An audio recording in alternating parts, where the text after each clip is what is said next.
हाल ही में हुई बर्फबारी के बाद कोलगाम शहर की अधिकांश सड़कों और भीतरी गलियों में बर्फ जमा हो गई थी। बर्फ के कारण चलने में बहुत कठिनाई हो रही थी। स्थानीय नगर पालिका परिषद की तरफ से बर्फ हटाने का काम जारी है। डे 1 से हमारा जो स्टाफ है, चाहे वो सैनिटेशन स्टाफ है, जो हमारा ऑफिस का स्टाफ है, वो लगे चुके हैं इसमें। जिस दिन बर्फबारी हुई है, पहले दिन से हमने या तो मशीनरी इस्तेमाल किया है वहाँ पे। इस बार हमने 6 मशीनरी वहाँ पे यूज़ किए हैं पूरे कुलगाम में। और जो भी लिंक रोड्स है, खासकर जो मोटरेबल रोड है, वो हमने डे 1 से ही कंप्लीट करके रखे हैं और गाड़ियाँ वहाँ पे चलती रहती है। रही बात जो इनर लिंक्स होती है, बाइलेंस होती है, वहाँ पे भी हमने ग्राउंड जीरो पे हमारे बंदे बैठे हुए हैं और वहाँ पे काम कर रहे हैं वो।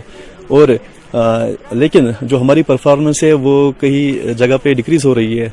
इसका वजह ये होता है कि जो रूफटॉप स्नो होता है, क्योंकि एक या दूसरे दिन वो गिर जाता है वहाँ से, उसकी वजह से फिर से वो बाइलेंस बंद हो जाते हैं। तो इसके लिए हमने हमारे जो बंदे हैं, स्पेशली सैनिटेशन स्टाफ, हम उनको यूज़ करके और हमारा जो एक ट्रैक्टर होता है या डंपर होता है, उसमें हम वो लिफ्ट करके वो वहाँ से बाहर निकालते हैं वो स्नो भी, ताकि लोगों को कोई दुश्वारी ना आ जाए।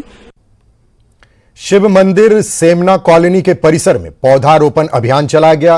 किश्तवाड़ के उपायुक्त डॉक्टर देवांश यादव मुख्य अतिथि थे, जिन्होंने देवदार के पौधे लगाकर अभियान की शुरुआत की। इस मौके पर ADDC Kishtwar, Shyamlal Sharma ASP Kishtwar, Rajendra Singh DFO Kishtwar, Sagar Singh स्थानीय पीआरआई वन, सीआरपीएफ व पुलिस विभाग के कर्मचारी भी मौजूद रहे।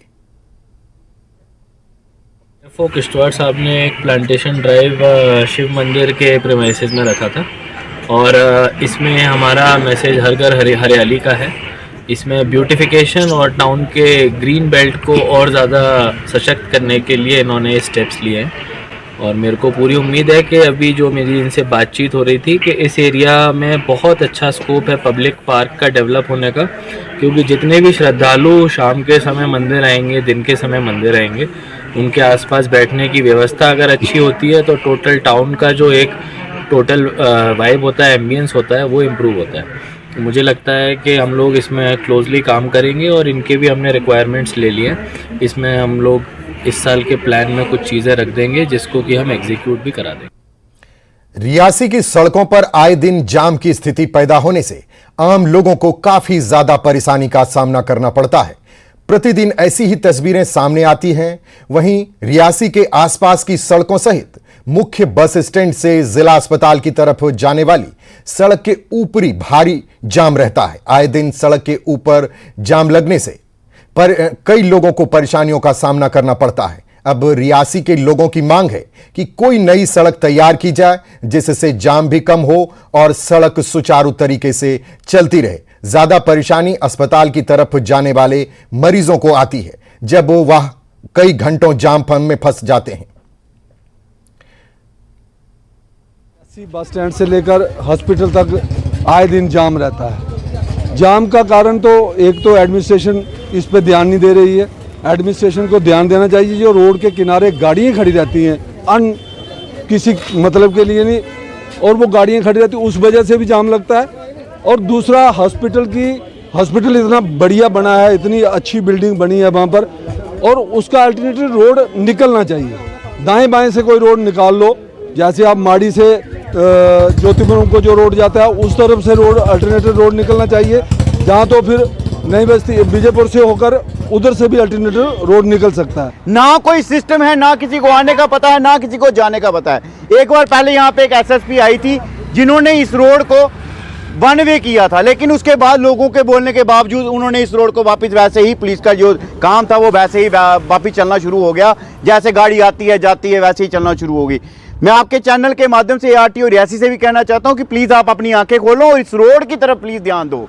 अगर आप ध्यान नहीं दोगे तो किसी के साथ मिसहैपनिंग हो जाएगी हॉस्पिटल के अंदर, क्योंकि जब यहाँ से एम्बुलेंस निकलती है तो आधा पौना घंटा उसको बस स्टैंड पहुँचने में लगता है। अगर आधा पौना घंटा बस स्टैंड पहुँचने में लगता है तो आप खुद सोचो जम्मू पहुँचने में 2.5-3 घंटे लगेंगे, जबकि टोल प्लाजा रास्ते में है। हमारी डीसी मैम से और एडमिनिस्ट्रेशन से मेरी मांग रहेगी कि इस रोड को जा तो इसको चौड़ा किया जाए, जाए तो एम्बुलेंस के लिए कोई दूसरा रोड जो है वो उसके लिए इंतज़ाम किया जाए, ताकि आने जाने की सहूलियत फराहम हो सके। बिल्कुल सर, नालायकी तो है ये आने जाने के लिए। देखो आधा घंटा जो है जाम रहता है। कोई अगर पेशेंट अगर सीरियस होगा तो उसको कितनी प्रॉब्लम आती है। तो इसलिए हमारी यही मांग रहे कि एडमिनिस्ट्रेशन से या तो रोड को खुला किया जाए, या तो एम्बुलेंस को आने जाने के लिए दूसरा रास्ता कोई जो है वो मुनक्किद किया जाए, ताकि पेशेंट को, मरीज़ को आने जाने की सहूलियत फराहम हो सके। यही मेरी एडमिनिस्ट्रेशन से, डीसी मैम से मेरी मांग रही है। इस रोड पे जो ट्रैफिक है वो वन वे किया जाए। बहुत बुरा, आज भी मैं सुबह आया तो आज भी मैं जाम में फंसा रहा। एक छोटी सी स्कूटी नहीं निकल सकती है, बड़ी गाड़ियाँ कहाँ से निकलेंगी। दोनों साइड लोग अननेसेसरी गाड़ियाँ लगा के रखते हैं, जिस वजह से जहाँ जाम जो है वो दिन ब दिन बढ़ता जा रहा है। हम चाहते हैं कि एडमिनिस्ट्रेशन जो है थोड़ा रियासी टाउन की तरफ भी थोड़ा ध्यान दे। आगे पीछे विलेज की तरफ तो बहुत अच्छा काम कर रहे हैं, मगर थोड़ा टाउन को भी सुधारे। हमारे बस स्टैंड की हालत देखो, इतना जाम होता है, इतना क्राउड है, जहाँ जिसका मन करता है वहाँ बैठ जाता है, जहाँ जिसका मन करता है वहाँ गाड़ी लगा देता है। एक प्रॉपर मैनेज होना चाहिए। हर जगह मैनेजमेंट होती है, जहाँ पर रियासी में इस समय मैनेजमेंट टोटल फेल हो चुकी है।